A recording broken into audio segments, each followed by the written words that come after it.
First ever factory outlet Mukunda jewellery KPHB Kothapet Khammam Somajiguda Hanamkonda. నమస్తే రమ్మగారు. నమస్తే జయ. రమ్మగారు, పెళ్ళి అయిన తరువాత విడిపోతున్న వారిని మనం చూస్తున్నాం. రకరకాల కారణాలు, సంవత్సరంలో కావచ్చు, 2 ఏళ్ళు, 3 ఏళ్ళు, 20 ఏళ్ళు, 30 ఏళ్ళ తర్వాత కూడాను. అయితే ఎంగేజ్మెంట్ అయిపోయిన తర్వాత కూడా దాన్ని క్యాన్సిల్ చేసేసుకుంటున్నారు కదండి. దీనికి కారణాలు అనేకం. ఎక్కువగా చూస్తున్నామండి, ఎంగేజ్మెంట్ అయిపోతుంది, ఇంకొక వారంలో పెళ్ళి, ఇంకొక నెలలో పెళ్ళి అనగా కూడా క్యాన్సిల్. అంటే నా ఉద్దేశం ఏంటంటే, పెళ్ళి అయిన తర్వాత వచ్చే గొడవలు వేరుంటాయి. పెళ్ళి కాకముందే కూడా గొడవలు పడి వద్దు అనుకుని 2 కుటుంబాలు మీకు మేమొద్దు మాకు మీరొద్దు అని చెప్పేసి విడిపోతున్నారు కదా. అంటే ఎందువలన అంటారు? 1,00,000 కారణాలు. మాటలు సరిగ్గా లేకపోవటమా, ఓపెన్ గా ఉండకపోవటమా? ఓపెన్ గా ఉండటము, ఉండకపోవటం రెండు. ఉండటం కూడా సమస్య. మరి నువ్వంటే నువ్వని వేసుకోవటము. ఉండటం సమస్యనా? ఓపెన్ గా ఉండటము సమస్య, ఉండకపోవటము సమస్య. సరే, ఏ విషయాల్లో ఓపెన్ గా ఉండకూడదు చెప్పండి. ఉండకూడదు షేర్ చేసుకోవాలి. అంటే ఇప్పుడు కాదు జయ, ఇప్పుడు వాళ్ళు ఏదో ఇన్ టైం రాలేదు, వీళ్ళు బడకాయించి పోట్లాడేసేయటము, ఏంటి మీరు సరిగా చేయట్లేదు అని అంటము. అలాంటివి పోట్లాటలు, వాదనలకి దిగిపోవటం. వాదనలకి దిగుతారు. మీ చుట్టాలలా వాళ్ళు అలా బిహేవ్ చేశారు, ఎంతసేపు క్రిటిసైజ్ చేయటము, క్రిటిసిజము. తర్వాత ఏమో ఓకే ఏదైనా ఒక విషయం ఇదంటే ప్రీ మ్యారిటల్ ఏమంటారు ఈవెంట్స్కి మాకు అలా కావాలి, మాకు ఇలా కావాలి, మాకు ఇలాగే కావాలి అంటాము. వాటి మీద కొట్లాటలు. ఆ కొట్లాట కాస్త సెపరేషన్ కి కారణం అవుతోంది.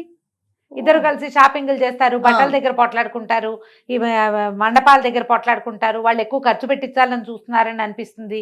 మీ పేరెంట్స్ ఇలా చేస్తున్నారు అని ఈ అమ్మాయి డైరెక్ట్ గా వాడిని అడుగుతుంది, వాడేదో అంటాడు. చివరికి చిలికి గాలివాన్ అవుతుంది. అవతల వాళ్ళని అడుగుతూ ఉంటారు, ప్రశ్నిస్తారు. మీ పేరెంట్స్ అలా ఎందుకున్నారు, నువ్వు ఇలా ఎందుకున్నావు, లేటుగా ఎందుకు వచ్చావు, చీప్ వస్తువు పెట్టాలని చూస్తున్నారు, ఖరీదైనవి పెట్టాలి కదా, లేదా ఇంత ఖర్చు పెట్టి ఇచ్చేస్తున్నావు నువ్వు. ఇలాంటివి మరి షేర్ చేసుకోకూడదా? ఇప్పుడు కూడదా కాదు, వాళ్ళు కొట్టుకోవడానికి కారణాలు చెప్తున్నా. ఎందుకు కూడదు? ఓకే, ఇవి కారణాలుగా ఉంటాయి. వీటితో పాటు ఇంకా ఉంటాయి, ప్రీవియస్ హిస్టరీస్ ఉంటాయి. పెళ్ళిళ్ళకి ముందు ప్రతివాడికి ప్రీవియస్ హిస్టరీ ఉంటాయి.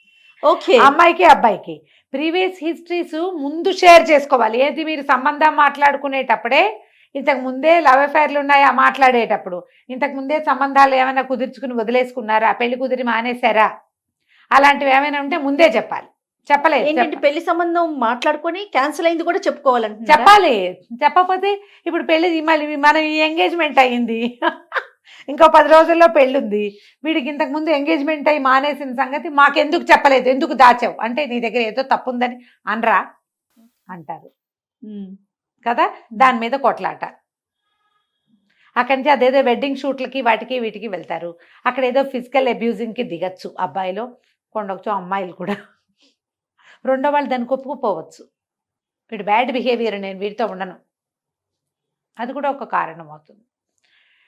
పెళ్ళిళ్ళల్లో మనం మ్యారేజ్ కుదుర్చుకునేటప్పుడు పాత రోజుల్లో పెద్దవాళ్ళు మాట్లాడుకునేవాళ్ళు చేయ, ఆస్తిపాస్తుల విషయాల్లో ఇంత ఇస్తాం, మాకు ఇంత ఉంది, మేము ఇది ఇస్తాం, మేము ఇది ఇవ్వగలం, పెళ్లి టైంకి ఇస్తాం లేదా ముహూర్తం టైంకి ఇస్తాం, ఇవి మాట్లాడుకునేవాళ్ళు. పిల్లలు మాట్లాడే కాలం కాదది. ఇప్పుడు పిల్లా జల్లా మాట్లాడుకుంటున్నారు. ఇప్పుడంతా పిల్లాడే కదా మాట్లాడుకునేది. అమ్మాయి అబ్బాయి మాట్లాడుకుని వాళ్ళు ఓకే అనుకుంటేనే పెళ్ళిళ్ళు కుదురుస్తున్నాం ఈ రోజున. అది పిల్లలు మాట్లాడుకోవాలి, నువ్వు కూడా అంటావు కదా, ఖచ్చితంగా వాళ్ళు మాట్లాడుకోవాలి. ఈ మాట్లాడుకునేటప్పుడు ఏవో కొన్ని ప్రశ్నలు, కామన్ క్వశ్చన్. జనరల్గా నువ్వు ఒక అమ్మాయి అనుకోజేయ, ఇప్పుడు అనుకోవద్దు గారు, అలా కాదు, ఇప్పుడు నువ్వు పెద్దదానివి కదా, కానీ పిల్లలు వినటానికి ఎంత బాగుందో కదా. ఒక పిల్లాడిని జనరల్ క్వశ్చన్స్ ఏం అడుగుతుంది జయ, నేను అబ్బాయిని అనుకుంటా, నువ్వు అమ్మాయిని అనుకో.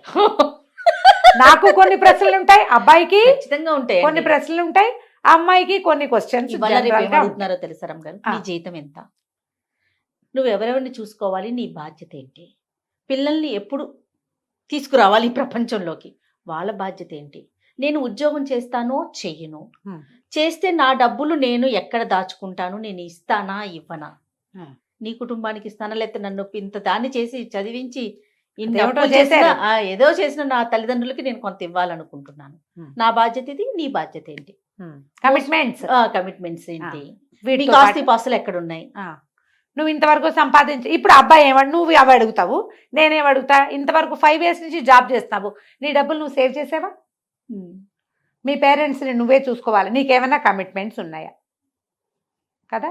నీ కాలేజీలో ఫ్రెండ్స్, వ్యవహారాలు, ఓకే.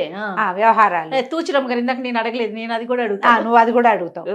ఈ అడిగే క్రమంలో నీకేమైనా పాస్ట్ హిస్టరీ ఉందా, లవ్ అఫైర్లు ఉన్నాయా, ఎవరైనా గర్ల్ ఫ్రెండ్స్ బాయ్ ఫ్రెండ్స్ ఉన్నారా, కాలేజీలో ఏమైనా కథలు ఉన్నాయా, ఇవి ఉద్యోగం చేస్తుంటే అక్కడ ఏమన్నా ఉన్నాయా. ఇప్పుడు ఇది వరకు అంటే చెప్పడానికి భయపడి చచ్చేవాళ్ళు అనుకుంటా. ఇప్పుడు ఆడపిల్లలు మగపిల్లలు ఆలోచించట్లా, నాకు ఒక క్రష్ ఉండేదని, లేకపోతే ఒక బాయ్ ఫ్రెండ్ ఉన్నాడని, ఒక ఎక్స్ చాలా క్యాజువల్ గా సింపుల్ గా చెప్పేస్తున్నారు. ఈ ఎక్స్ గురించి తిరగబడి పోట్లాడే వాళ్ళు కొంతమంది ఉంటారు, క్యాజువల్ గా తీసుకునే వాళ్ళు ఎక్కువ మందే ఉన్నారు. దీంతో పాటు నువ్వు తాగుతావా, నీకు మంద అలవాటు ఉందా, are you a vegetarian or eggetarian, non vegetarian, ఇదో ప్రశ్న. నీకు వండటం వచ్చా, నీకు వంట వచ్చా, ఇవి కూడా అడుగుతారు. ఇవి సహజమైన ప్రశ్నలు. ఇది మొదటి రోజే కాకపోయినా రోజు మాట్లాడుకుంటారు నిశ్చితార్థం అయ్యాక లేదా అవకముందు కూడా కొన్ని రోజులు మాట్లాడుకుని డిసైడ్ అవుతారు. ఈ క్యాజువల్ ప్రశ్నలు వచ్చినప్పుడు వీటిలలో సాధ్యమైనంత నిజాయితీగా ఉండాలి. ఓకే, ఇందులో నిజాయితీ లేకపోవటం వల్లే పెళ్ళిళ్ళు ఫెయిల్ అవుతున్నాయి.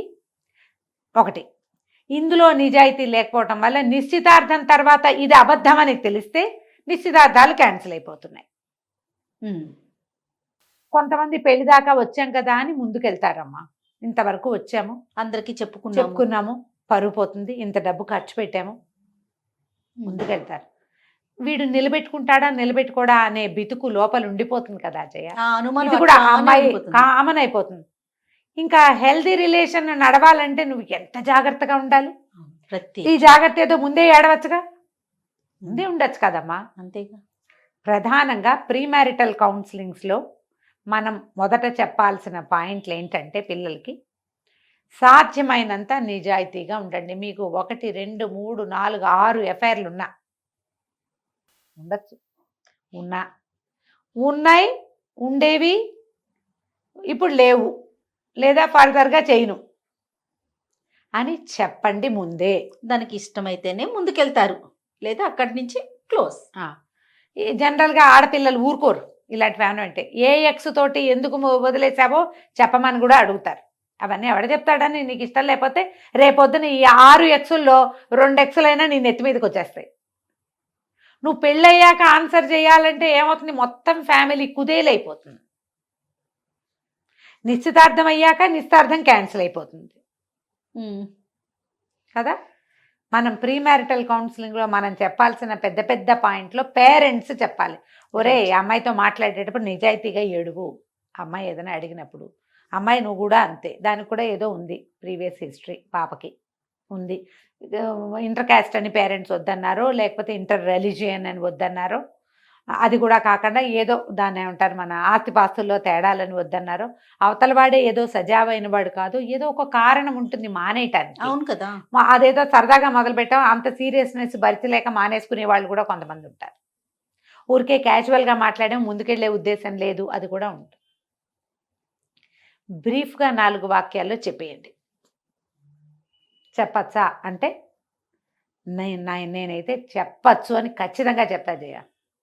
నన్ను అడిగితే దాచటం వల్ల అవి మీకు రేపొద్దున అశనిఘాతాలు అయిపోయే ప్రమాదం జరుగుతోంది ఇప్పుడు. ఎందుకంటే ఈ ఫేస్బుక్లని, అవునండి, ఈ ఫోన్లని, పాతవన్నీ ఉండిపోతాయి జయ. ఎక్కడో చోట డేటా మొత్తం ఉంటుంది మన బతుకు. మనం ఎక్కడికి వెళ్ళామో గూగుల్ మ్యాప్ ఇన్స్టాల్ చేసి పెట్టుకున్నామంటే, నువ్వు ఫలానా బడ్డీ కొట్టు దగ్గర నుంచున్నావని అది మనకి నెల తిరిగేసరికి రిపోర్ట్ ఇస్తుంది.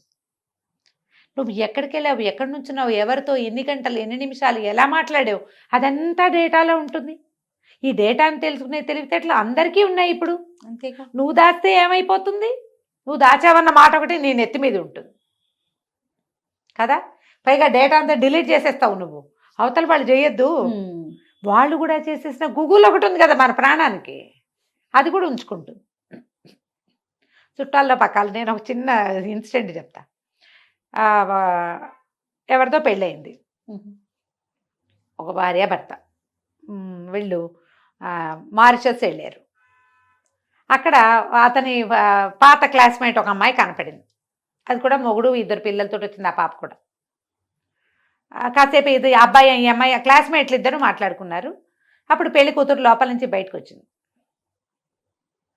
బయటకు రాగానే ఈ అమ్మాయి నవ్వుతూ హాయ్ నిఖిత అంది. నిఖిత అనగానే ఈ పిల్ల దగ్గర నేను నా పేరు నిఖిత కాదు సుధా అని చెప్పి హే నేను నిఖిత అనుకున్నానే కాదా అంది. ఈ పిల్ల పట్టుకుంది. నీ పెళ్ళాం పేరు నిఖిత అని అది ఎందుకు అనుకుంది నీ ఫ్రెండ్ అంటే నిఖిత అని ఎవరితోటో నీకు ఫ్రెండ్షిప్ ఉందన్నమాట. నువ్వు లవ్ మ్యారేజ్ అని చెప్పాక కూడా నా పేరు నిఖిత అని అనుకుందంటే నీకు ప్రీవియస్ లవ్ పేరు నిఖిత ఉందన్నమాట.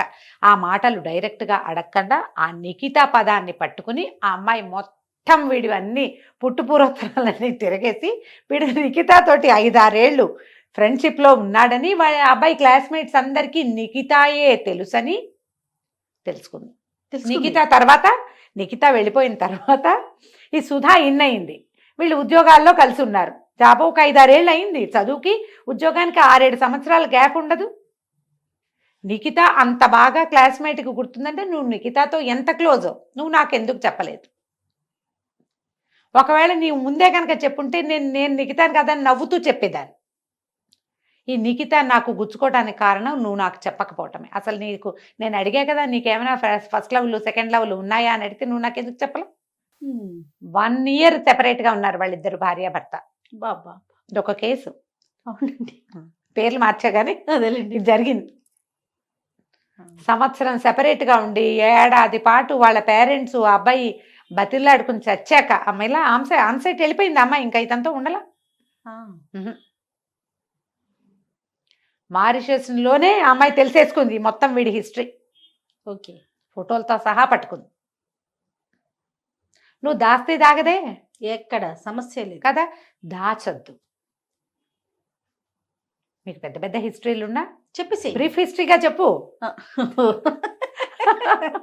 మరి చెప్పాలి, అమ్మాయి అయినా చెప్పాల్సింది. ఖచ్చితంగా అమ్మాయి అయితే అస్సలు దాయొద్దు. అందుకని అమ్మా ఇంకొకటి చెప్తా, హిస్టరీలు పెద్దవి పెంచుకోకండి. ఎస్, ప్రధానమైనది ఏంటంటే ఇది కరెక్ట్. ఫ్రెండ్షిప్లు చేయండి. ఫ్రెండ్షిప్ని హిస్టరీగా టర్న్ చేసే వ్యవహారాల్లోకి దిగద్దు. ఎస్, ఇది రేపొద్దున మీ భవిష్యత్తుని పాడు చేస్తుంది. ఈరోజు ఎంజాయ్మెంటు నేను ఎంజాయ్ చేయడానికే పుట్టాను నేనని దిక్కుమాలిన భావాల్లో ఉన్నారంటే తర్వాత మీరు దిక్కుమాలిపోతారు. ఈ టీనేజ్లోనో కాలేజ్ డేస్లోనో ఉండే జీవితం చాలా చిన్నది, తర్వాత జీవితం చాలా పెద్దది. ఇవి ఒక 3-4 ఏళ్లే, 2-3 ఏళ్లే ఉంటాయి. తర్వాత కదా మీరు పెద్దవాళ్ళు అవుతారు. ఆ పెద్దవాళ్ళు అయ్యాక జీవితం చాలా పెద్దది, చిన్నపిల్లలుగా ఉండే జీవితం చిన్నది. అందుకని టీన్స్ తర్వాత 20, 22 కాలేజీలు వదిలే సమయానికి పెద్ద పెద్ద హిస్టరీలు మాత్రం ఉంచుకోవద్దు.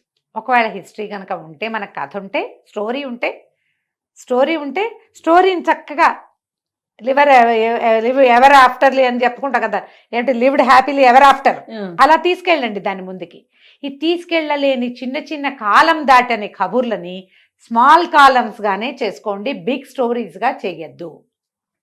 రైట్, ఇవి మళ్ళీ కాలేజ్ కొలీగ్స్లో కూడా జరుగుతాయి. ఎక్కడైనా కొలీగ్స్లో కూడా ఒక ఆఫీస్లో ఒక లవరు, ఇంకో ఆఫీస్లో ఇంకో లవరు, 3వ ఆఫీస్లో పెళ్లి చేసుకోవటం, 2 దాచటం, అవి 2 మళ్ళీ బయటపడడం, పెళ్ళిళ్ళ నిశ్చితార్థాలు ఆగిపోవటానికి పెద్ద కారణాలు ఇవి అవుతున్నాయి. ఫేస్బుక్లోనూ అక్కడ ఫోటోలు పెడతారు నిశ్చితార్థం అయిందని. ఈ చూసిన ఫేస్బుక్ ఫ్రెండ్స్ కుప్పలు తెప్పలుగా ఉంటున్నారు కదా, హే వీడికి ఇంతకుముందు నిశ్చితార్థమైంది, వీడి ఫోటో నేను చూశానని ఎవరితో ఒక్కళ్ళు మెసేజ్ పెడతారు. గోవిందా కథ కదా. అందుకని చెప్పా కదా, ప్రతి జీవితంలోనూ క్రష్లు, చిన్న చిన్న స్నేహాలు, ఒక కొద్ది రోజుల చిన్న చిన్న ప్రయాణాలు ఉంటాయి. వాటికి సాక్ష్యాలు పెట్టుకోవద్దు, వాటిని లెంగ్దీ చెయ్యొద్దు. ఒకవేళ అది నిజంగా దానికి ఒక వెయిట్ ఉంటే ఏదో ఒక సందర్భంలో రివీల్ చేసేయండి. అప్పుడు మన పార్ట్నర్ తోటి మనకి ఒక ఏమంటారు హెల్దీ రిలేషన్షిప్ ఉంటుంది, ఓపెన్గా ప్రశాంతంగా. మీకు చాలా ఉంటే నేను చెప్పలేను, 1-2 ఉంటే మాత్రం వాటిని ఓపెన్ అప్, అది మిమ్మల్ని హాయిగా ఉంచుతుంది. తర్వాత ఎప్పుడైనా మాట్లాడుకున్నా నేను అప్పుడే చెప్పా కదా అనొచ్చు మీరు. అంతే, చెప్పకపోతే నువ్వు చెప్పలేదనే మాట ఎప్పటికీ ఉండిపోతుంది. ఇవి దాచావు, ఇంకెన్ని దాచావో అంటారు, ఇంకేం ఉండవు నీకు అక్కడ, పాపం ఏమి లేవు, అదొక్కటే ఉంటుంది. ఆ ఒకటి కూడా దాచొద్దు, ఆలోచించండి. డెఫినెట్గా. సో ఇలాంటి ప్రీ మ్యారిటల్ కౌన్సిలింగ్ కావాలంటే రమారవి గారిని సంప్రదించండి. అవును. అంతేనా రమ్మగారు? అంతే. నమస్తే అండి. నమస్తే.